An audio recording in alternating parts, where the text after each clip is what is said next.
In my time fighting fire, I fought fire all over the western United States. You could see areas that had not been treated or managed at all, and the intensity of the fires in the ability to control them is next to none. You're almost basically relying on Mother Nature to put it out for you, and you're just sort of working around the edges. In contrast to that, when there's fire that starts in a place that has been managed, you're able to control it.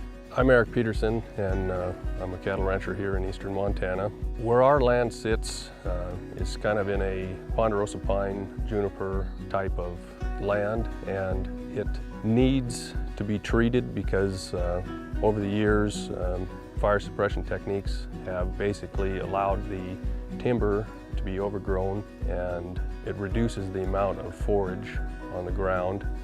It increases the amount of severity when wildfires do happen. At a young age, we learned that. We had some pretty catastrophic fires in the 1980s, and they were devastating to our operation. They basically wiped out grass for that summer, but they were also sort of a blessing in disguise.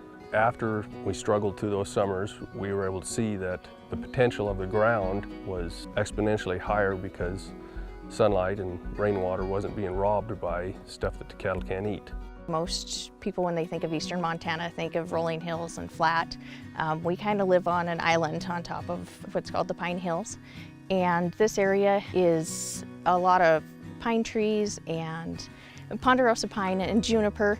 And it's an area that we've come to manage fires so well in that the overgrowth has taken over. With the fuels reduction that we've been able to do, we've been able to kind of return it to what it was before, when Mother Nature did things on her own and before we stopped her from clearing things out. And it's really important to come in and open this up. It brings a whole bunch more forage in. The cattle can get in here and graze. The amount of forage and the type of forage that comes back after doing one of these projects is phenomenal. We historically didn't have trees in a lot of these areas, so we want to push them back to those naturally historic areas where they originally were.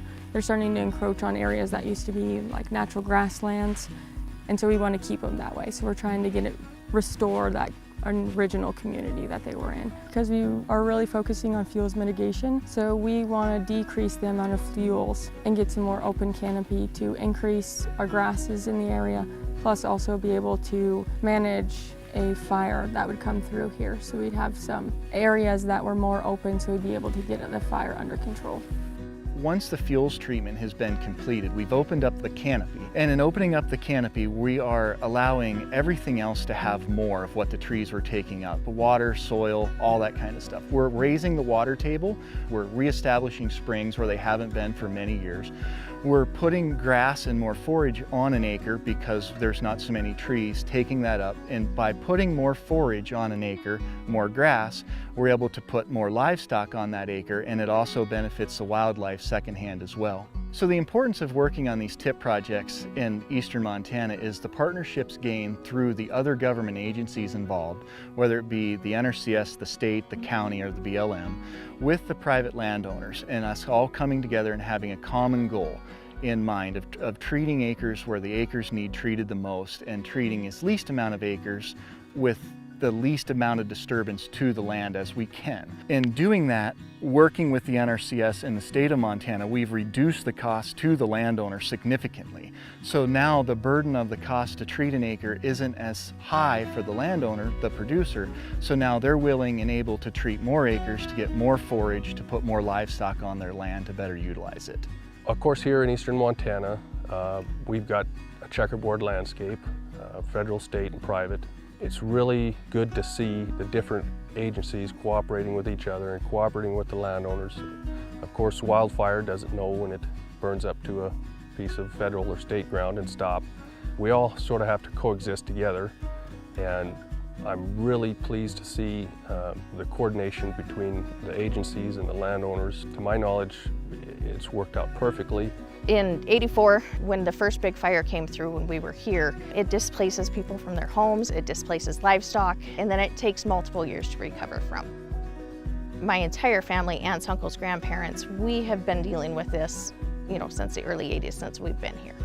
And it just makes such a huge difference to be able to do these programs and share them and have multiple people get on board, and not just family, but our neighbors and the whole community.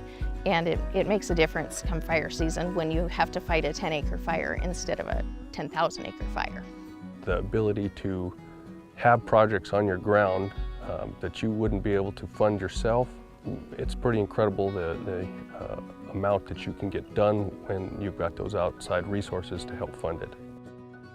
Landowners are key people on these projects because they're the ones that are actually on the land, managing to support their families and future generations that are to come. So really, the best thing about working with landowners as well is most of the time they teach you more than you know, and you gain more experience from talking to them because their family's been on the place for so long.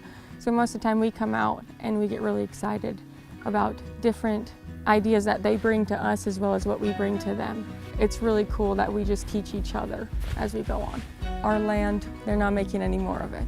So as we move on, we really want to see improvement in our land, improvement in our cattle, improvement of our wildlife species. We want to see improvement across the board. So conservation is really important to start focusing on what are our resource concerns and how we can mitigate those and make it better. As long as we continue to use conservation efforts, we can continue to see that improvement on our land.